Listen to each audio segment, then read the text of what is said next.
50대를 훌쩍 넘긴 제가 어린 시절과 청년기에는 자기주도 또는 자기주도 학습이라는 단어는 전혀 알지 못하던 때입니다. 부모와 자녀, 국가와 국민, 대표와 직원 사이에는 극과 극만 있었다고 느껴집니다. 어린 시절을 되돌아볼 때 부모님의 말씀에 이해하고 답변하였고 청소년 시기에 부모님의 말씀을 어기는 행동을 하였다면 마음속에 심한 죄책감이 오랫동안 자리 잡은 모습이 있었습니다. 이 시절의 나의 생각, 나의 의견을 나의 느낌대로 표현할 때 엄청난 중압감으로 몰려오기 또는 사회적 대부분의 분위기가 이러하였기에 마음속 한구석에서는 희미하게 자기주도는 있었어도 사회적 분위기에 휩쓸려서 흘러왔습니다. 하지만 어느 때부터인지 자기주도라는 단어가 눈에 띄었습니다. 어쩌면 서양의 개인주의를 동양, 특히 우리나라에 들어오는 단계적인 용어라고 생각됩니다. 그런데 이러한 흐름은 앞으로도 더 커질 것이고 인터넷, 온라인, SNS가 발달함으로 개인의 개성이 가장 중요한 측면이기에 계속 확장될 것입니다. 자기주도는 아니더라도 조금이라도 비슷한 삶을 결혼 이후에 있으며 살아왔던 나의 모습을 봅니다. 이러한 나의 노력으로 자녀들이 결혼하여서 이 부분을 더 확장되어서 적용하는 모습을 봅니다. 일주일에 며칠은 잠깐이라도 손녀를 보는 시간을 억지로도 냅니다. 저도 손녀를 보면서 먼저 말을 해주고 묵시적인 허락을 받고 행동으로 옮깁니다. 엄마가 너를 데리고 오라고 하니 데려다 줄게. 목마르니 물을 줄까? 더우니 에어컨을 켜줄까? 바깥에 시원하니 바람 쐬러 나갈까? 심심하니 동화책을 읽어줄까? 노래를 틀어줄까? 저것은 오토바이야. 소리가 윙 하고 나지.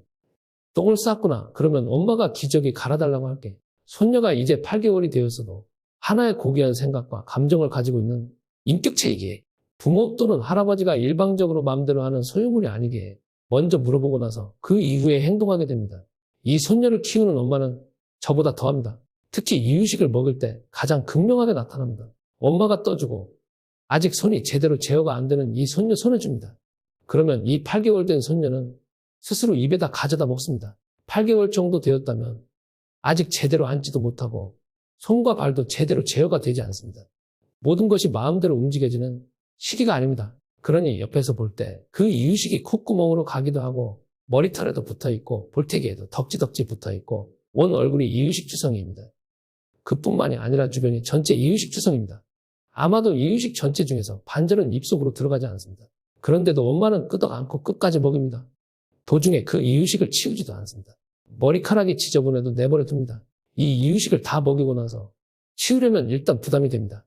얼굴과 옷을 벗기고 씻기고 주변을 닦는데도 많은 시간이 흘러갑니다. 어쩌면 전쟁터로 폐허된 느낌입니다. 이 이유식은 5개월 후반 처음부터 이렇게 하였고 지금까지 이어지고 있습니다.